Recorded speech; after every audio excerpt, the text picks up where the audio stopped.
একই স্বপ্ন দেখলাম, কি যে নামাই ভুলে গেল। ওরে বেহুলা, দায়মগ্ন হয়ে থেকো না। তোমার স্বামীকে কার ভুজঙ্গে দংশন করেছে। স্বামী গো, ওগো কোথায় রয়েছে, একটিবার সারা দাও।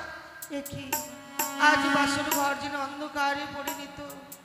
না না, মনে হচ্ছে বাসরের সর্প প্রবেশ করেছে, বাসর যেন অন্ধকারে পরিণত। বেশ, আমি একটিবার বাসরের প্রদীপ জ্বালিয়ে নিয়ে আমার স্বামীকে খুঁজে নেব। আমার স্বামী কোথায় রয়েছে।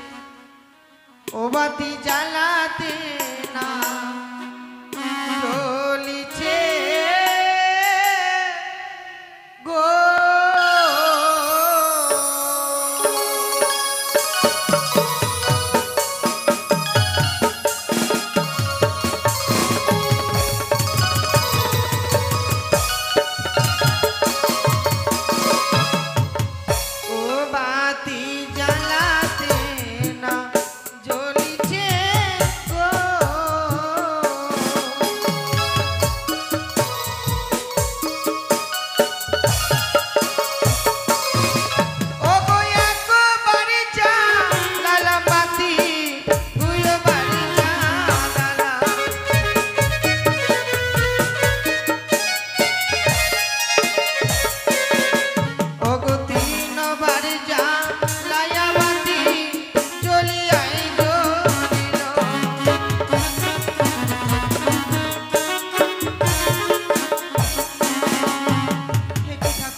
বাতি যেন আগে করে তৃতীয়বার জ্বালাবার পরে তবেই জ্বলেছে। না না, আমার স্বামীকে আমি খুঁজে দেখবো, এই বাসর ঘরে কোথায় রয়েছে। দেখি আজ এই বাসর ঘর পরিত্যাগ করে তাহলে অন্য কোথাও চলে গেছে স্বামী মোর। না না, দেখি আজ যেন স্বর্ণ পালঙ্ক পরিত্যাগ করে ভূমিতে গড়া করে যাচ্ছে। না না, আমি স্বামীকে জাগিয়ে দেবো। ওগো ওগো, তুমি চেয়ে দেখো, কে যেন আমায় বলেছে তোমায় নাকি সর্পে দংশন করেছে, অভিমান করেছে আমার উপর, তাই না? আমি তোমায় সেবা দিতে পারিনি বলে এত অভিমান তোমার। আমি তোমার চরণ ধরে ক্ষমা চাইবো। কি আমার স্বামীর চরণের উঠির ধারা, তাহলে কি সত্যি সর্পে দংশন করেছে? স্বামী গো, ও গো, না ও গো, ও গো, তুমি কথা বলো, একটিবার তুমি নিদ্রা দেবীর শীতল কোলে স্বামী মোর ঘুমে গেছে। আজকে দিনে যেন সর্প দংশনে স্বামী মোর প্রাণে মারা গেছে।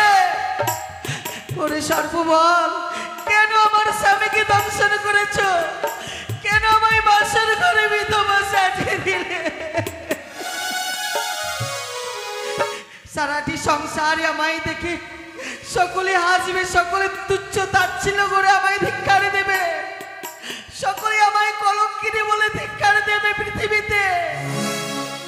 হায় ভগবান, এই কি লিখেছিলে তুমি আমার কপালে ঠাকুর? তুই বরণী নিঠুর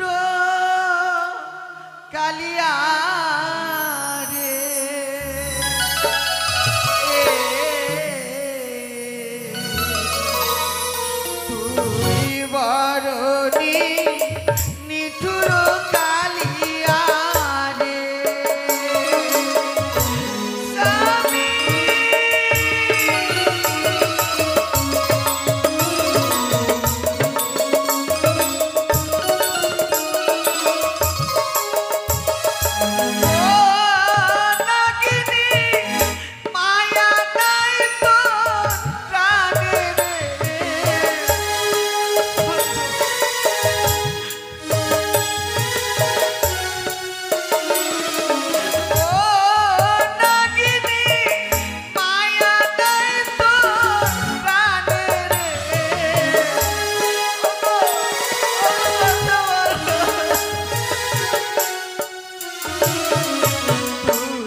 পাতিনু স্বামীর লাগিয়া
বাসের দুলা নিয়ে এসে কেউ লুটনে দেবে না সকলে হরিবল বলতে বলতে আমার মৃত্যু স্বামীকে নিয়েছে। সেই সুখের জায়গা গেছে আমায় কেন নিয়ে গেলে না? এই বিশাল পৃথিবীর মাঝে কেন রেখে গেলে?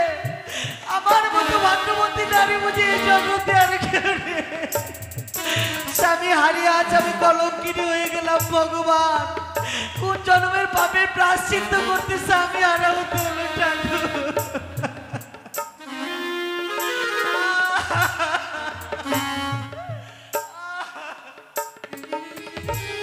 ওই আমার স্মৃতির সিঁদুর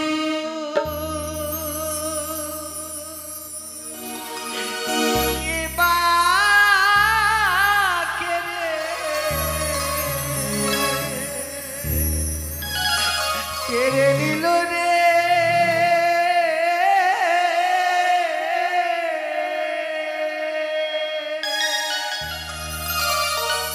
আমায় বিধবা সাজালো।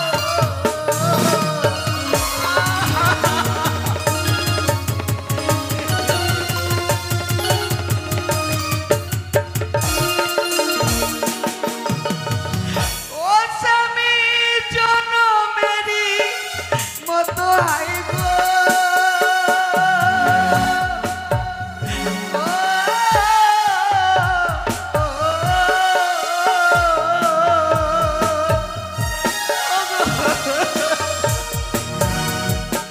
ওই আমি তোমার হারালাম গো। আমার বিধবা সাজালে।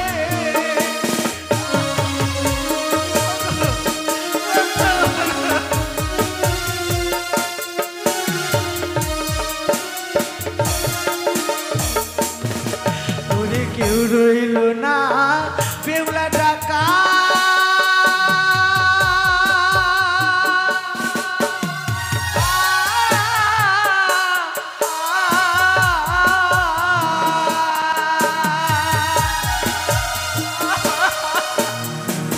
ও স্বামী এই জগৎ মা জানে গো।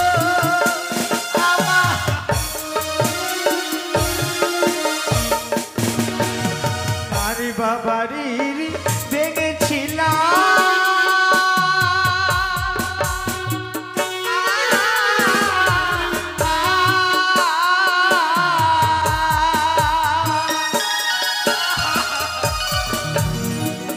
ও স্বামী গো ভরা ভাতে হারি রে।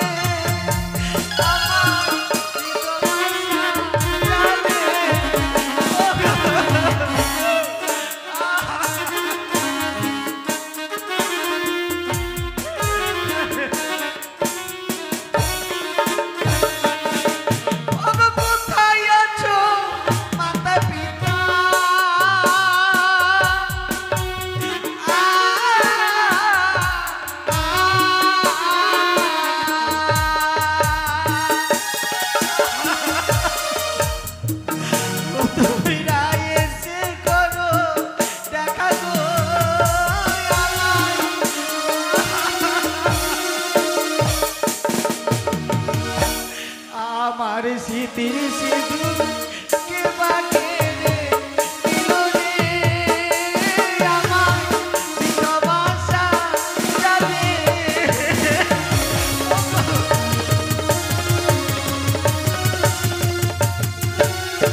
কে যেন আমায় অদূর হইতে বলে গেল, ওরে সনকা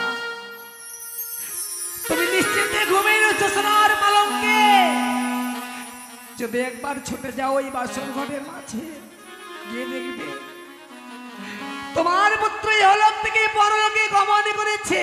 না না, কোনোদিন হতে পারে না গো। একটি নিশের জন্য আমি আমার লাকাইকে রেখে এসেছি বাসর ঘরের মাঝে। আমার এত বড় সর্বনাশ হতে পারে না। আমি আমার স্বামীকে বলেছিলাম, ওগো আমি একটি নিশের জন্য আমি তোমার হাতে অর্পণ করতেছি পুত্রকে। নিশি প্রভাত হইলে আমার লক্ষ্যকে তুমি আমার হস্তে অর্পণ করে দেবে। হলো না, লখাইকে চম্পকনগর হইতে নিয়ে গেল এই বাসর ঘরের মাঝে। না জানি আমার কোন সর্বনাশ হয়নি।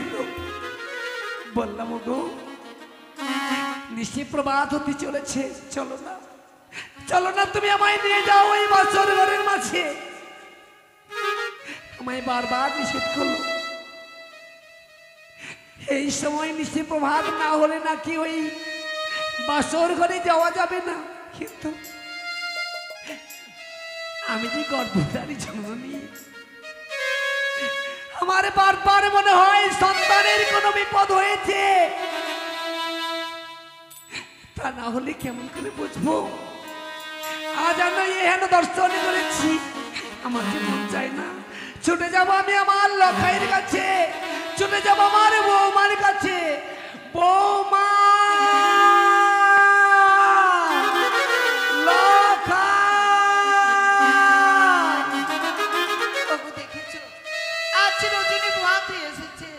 বলো না গো, তুমি একটি বার সারা দাও করে বলো স্বামী।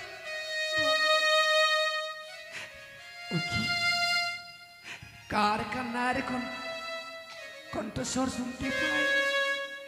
না জানি আমার লখাই পুত্রবধূকে কোনো কটু কথা বলেছে। বৌমা, বলি ও বৌমা, আমি তোমার বৃদ্ধ শাশুড়ি এসেছি তোমাদেরকে দেখবার জন্য। বৌমা, একবার খুলে দাও না, খুলে দাও এই বাসর ঘরে দরজা।